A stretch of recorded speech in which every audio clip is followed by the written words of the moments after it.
नमस्कार, मैं प्रमोद स्वागत करता हूं आपका अपने इस यूट्यूब चैनल मैथ मीडिया में।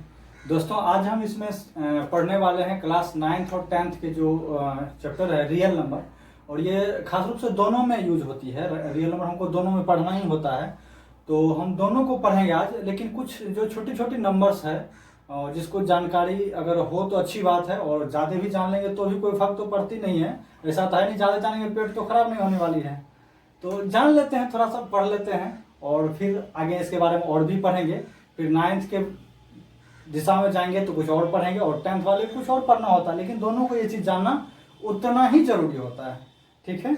और अपना तो एक सिंपल सा फंडा है, बस मैथ को एंजॉय करना है, बस पढ़ना ही है। पढ़ना कम, एंजॉय ज़्यादा करना है। एकदम बेफिक्र रहिए, आपको यह चीज़ बिल्कुल पूरी तरह से समझ में आएंगे और हम लोग समझेंगे ही, और मिलके पढ़ेंगे हम लोग। कोई दिक्कत? चलिए हम लोग एक बार डिस्कस कर लेते हैं पहले नंबर्स को। और हमें, आप देख रहे हैं, हमको पढ़ना है पहले रियल नंबर को। रियल नंबर का कुछ पार्ट्स है, इसके बारे में हम अभी तो नहीं बताएंगे, इसके बारे में और भी चर्चा होंगी बाद में। लेकिन सबसे पहले हम कुछ खास नंबर जो छोटका छोटका बगरा सब सीखता है उसको सीखते हैं पहले। और वो नंबर है मेरा नेचुरल नंबर, या कोई कोई अगर जबरदस्ती बोलना चाहते हैं तो नटुरे भी बोल सकते हैं, ये आपकी मर्जी है, बोल सकते हैं बिल्कुल। और ये नेचुरल नंबर यानी प्राकृतिक संख्या या गिनती की संख्या होती, काउंटिंग नंबर होती है। जैसे हम लोग गिनते हैं 1 2 3 4 5, ये सब क्या है। अगर आपको कोई कहे गिने, काउंट करो, तो कहाँ से करेंगे आप? 1 से ही शुरू कर देना, 1 से ही करेंगे। इस नंबर को हम लोग कहते हैं यह प्राकृतिक संख्या। और प्राकृतिक संख्या शुरू होती है कहाँ से? 1 से। तो आप इसमें तो कोई दौड़ाई है नहीं, आप तो बिल्कुल बता सकते हैं यहाँ 1 सबसे छोटी प्राकृतिक संख्या होगी, और सबसे बड़ी की बात करेंगे तो सबसे बड़ी का कोई अंत है ही नहीं, बस यहाँ से शुरू होता है, ये प्राकृतिक संख्या होती है। और प्राकृतिक संख्या, और सबसे पहले नंबर को जानने से पहले आप ये बात जान लें, नंबर होता क्या है। नंबर होता क्या है और इस नंबर को जानने के लिए आपको नंबर हम जो पढ़ रहे हैं, ये नंबर हम लोग पढ़ रहे हैं डेसिमल सिस्टम को, जिसमें नंबर हमको मात्र में 10 ही पढ़ना होता है, और बाद बाकी इसी सब नंबर से जुड़ के तो और नंबर बनती है। क्या आपने इनसे ज्यादा कोई और नंबर पढ़ा क्या? हमने तो इतना ही जाना। जिनसे नंबर पढ़ना होता वह 0 है, 1 है, 2 है, 3 है, 4 है, 5 है, 6 है, 7 है, 8 है, 9 है। बस इतना ही नंबर पढ़ना होता है ना। इससे ज्यादा नंबर और भी पढ़ेंगे क्या अभी आप लोग? कभी नहीं, बस इतना ही नंबर हमको पढ़ना होता है। और इन्हीं के सारे यूज को, इसके सारे गुण को पढ़ते हैं, और उसको अलग अलग नामों से जाना जाता है। जैसे अब कहेंगे, जैसे यहाँ से शुरू करेंगे, यह नेचुरल नंबर हो जाएगी। और इसी नंबर को क्या करेंगे हम? इस गिनती के संख्या में जैसे ही 0 को शामिल कर देंगे तो यह गिनती मेरा पूरा हो जाता है।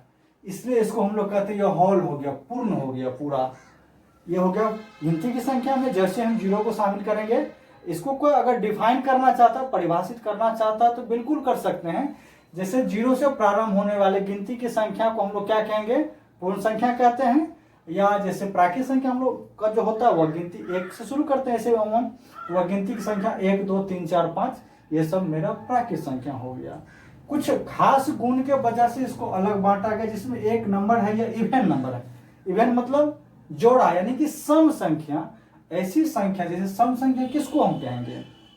जो संख्या जोड़ा में आ जाता है, जिसका जोड़ा लग जाता है, ऐसी संख्या को हम लोग कहते हैं यह क्या है? सम संख्या है। और यहाँ आप देख सकते हैं सबसे छोटी सम संख्या के बारे में अगर हम बात करेंगे तो सबसे छोटी सम संख्या क्या हो जाता है? मेरा 2 हो जाता है। और बड़ी की बात करेंगे तो बड़ी तो है ही नहीं, बड़ी तो अनंत तक जाती है, नंबर तो अंत होने वाले है नहीं। तो इसके बाद फिर इसका कुछ अलग गुण और भी होता है। कुछ संख्या ऐसी होती है जो जोड़ा में नहीं रहता है। जैसे हम कहेंगे 1 जोड़ा में नहीं है, 3 जोड़ा में नहीं है। तो जिस संख्या का जोड़ा नहीं लगे ऐसे संख्या को क्या कहेंगे हम? यह ओड नंबर है, विषम संख्या है। और फिर हम लोग जानेंगे अब इंटीजर्स को। और ये इंटीजर्स की आप सोच रहे हैं इंटीजर्स की जरूरत क्यों पड़ी? आखिर ये भी तो वही चीज है ना, खाली चिन्ह लगा दिया इसमें। तो पहले इसके डिफिनेशन को अगर जानना चाहेंगे तो हम कह सकते हैं यहाँ पर क्या कैसे हैं, देख लीजिए आप। ये 0 है, इधर धनात्मक, चूंकि प्लस की चिन्ह लगी हुई है इसको कहेंगे धनात्मक, और इधर आएंगे ऋणात्मक। यहाँ आप कह सकते हैं धनात्मक, ऋणात्मक तथा शून्य सहित जो संख्याएं होती है वह संख्या क्या कहलाती है मेरी, वह संख्या कहलाती है पूर्णांक यानी इंटीजर। ठीक है, और यह क्यों ऐसा हुआ, अगर कि इसके कुछ संक्रियाएं को देखेंगे, जैसे प्राकृत संख्या कुछ खास प्रकार के गुणों को लेकर चलती है। जैसे प्राकृत संख्या सिर्फ जोड़ के लिए और गुणा के लिए, अगर दो प्राकृत संख्या को हम जोड़ें तो उनका योगफल क्या निकलता है, प्राकृत आता है। अगर दो प्राकृत संख्या को हम गुना करें तो भी क्या आता है, प्राकृत ही आता है। लेकिन इसके अलावा और भी कुछ गुण इसमें काम नहीं करती है। कुछ संक्रियाएं जोड़ और गुना के अलावा इसमें काम नहीं। अगर दो प्राकृत संख्या को आप घटा रहे हैं तो वह जरूरी नहीं कि हमेशा प्राकृत ही है, कभी कुछ भी आ सकती है।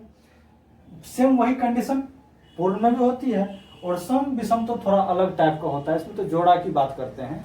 लेकिन पूर्णांक में जो होता है ना, आपका पूर्णांक का जो है, आप जोड़ेंगे इसको तो भी पूर्णांक होगी, अगर दो पूर्णांक को घटाएंगे तो भी पूर्णांक होगी, लेकिन दो पूर्णांक को गुना भी करेंगे तो भी पूर्णांक ही होगी। लेकिन दो पूर्णांक को जब हम भागा करेंगे तो वह जरूरी नहीं कि हमेशा पूर्णांक ही आ जाती है, कुछ अलग भी आ जाती है, कुछ अलग भी आएंगे। तो हम इसके बारे में और चर्चा करेंगे। आखिर कुछ अलग आता तो ऐसे नंबर्स को फिर अलग नाम दिया गया होगा, कुछ गुण के कारण इसका नाम अलग अलग दिया गया। और सबसे बड़ा सेक्शन जो हमें पढ़ने के लिए है कंपोजिट नंबर और प्राइम नंबर को। बहुत सारे बच्चे ऐसे हैं जिसको ये पता नहीं होता, जान तो लेता है, परिभाषा रट लेता है, लेकिन उनको पता नहीं होता है कि कंपोजिट होता क्या है और प्राइम क्या होता है। तो पहले आज मेरा यही काम रहेगा, हम सबसे पहले कंपोजिट और प्राइम नंबर यही दोनों को देखने वाले हैं। ठीक, और ज्यादा कुछ नहीं है। थोड़ा मैं इरेज कर लूँ इसको, लिखना तो किसी को है नहीं, ऐसे आप सिर्फ देख सकते हैं, अगर बाद बाकी लिखने की है तो आप लिख सकते हैं, कुछ है नहीं। जहां तक डिफिनेशन की बात है तो डिफिनेशन आप खुद बना सकते हैं, थोड़ा पढ़ते हैं, सोच तो लेंगे ही ना।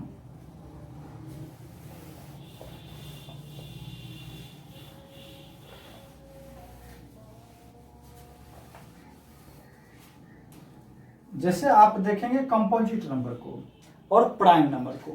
कंपोजिट नंबर यानी कि इसको कहते हैं भाज्य संख्या, और प्राइम नंबर यानी कि अभाज्य संख्या। अब ये भाज्य अभाज्य क्या होता है पहले इसको जान लें।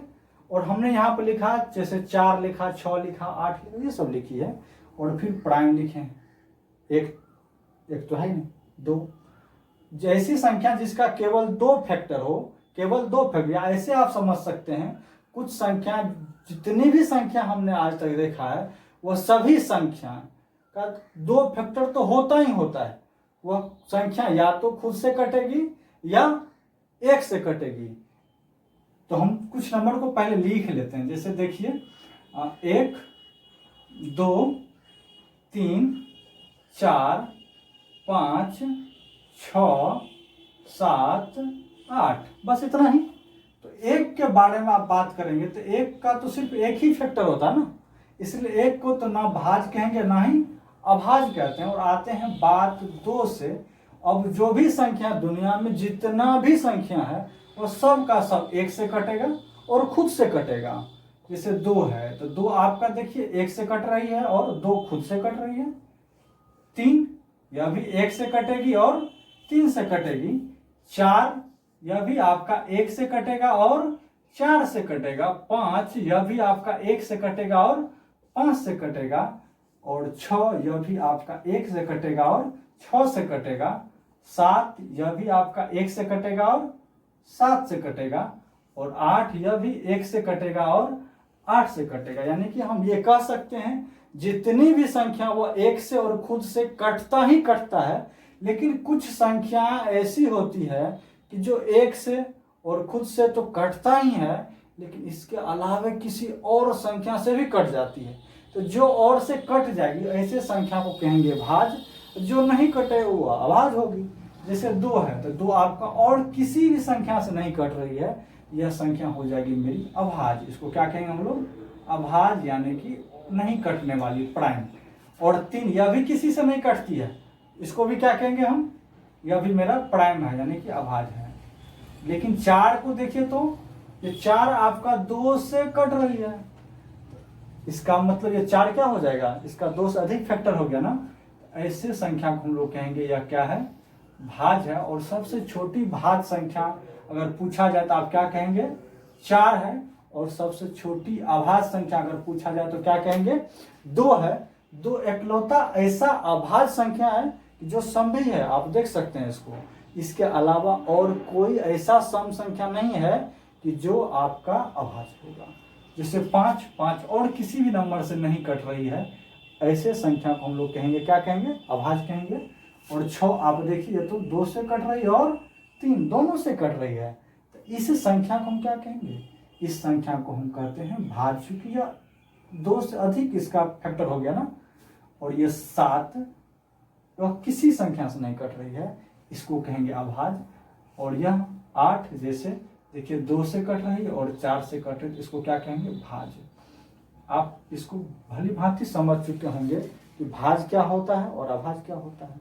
और रियल नंबर का जो भी और भी बात है, इनको हम लोग अगले वीडियो में, अभी तो कुछ नहीं है, सिर्फ इंट्रोडक्शन हो रही नंबर के बारे में, फिर इसको हम रियल नंबर पर जाए, ये सब रियल नंबर ही पढ़ रहे हैं इसे, और को जानेंगे और भी बारीकी से, जिसमें आपको अगला वीडियो में आपको परिमेय संख्या, अपरिमेय संख्या और रियल नंबर क्या होता है उसके बारे में हम लोग जानेंगे। और बस और आगे की जो वीडियो में बनेगी उसमें आप कंटिन्यू बनाए रखिए, आप मेरा साथ दीजिए। हम आपको भरपूर इंटरटेन करने वाले हैं, बस आपका सहयोग चाहिए।